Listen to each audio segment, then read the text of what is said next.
Después de casi un mes de investigaciones, los agentes de policía envueltos en el caso del Colegio Marnix fueron suspendidos y se les retiró su arma de reglamento.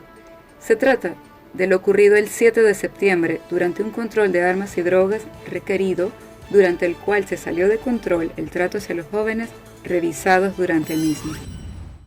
Curazao necesita tomar medidas para que el CMC mejore su situación financiera.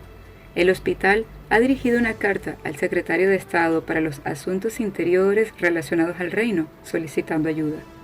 NOPS ha indicado están al tanto de la importancia de este tópico tan precario, pero indica le corresponde a Curazao atenderlo en principio, enfatizando que esto requiere una mejora mucho más amplia que solo el manejo de los gastos, por lo que están contemplando la idea de enviar ayuda técnica mientras hacen seguimiento y monitoreo.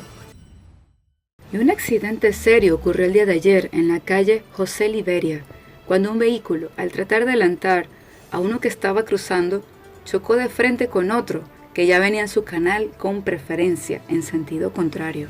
Fue tan fuerte el impacto que se requirió la ayuda de los bomberos para cortar los dos autos y así poder sacar a las víctimas de los mismos, dentro de los cuales se contaron 4 adultos y un bebé.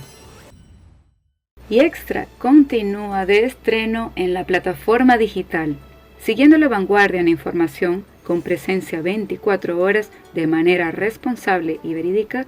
Hará mañana a las 2 p.m. el lanzamiento de Pasado, Presente y Kiko Award, presentado por Tayana Arroyo.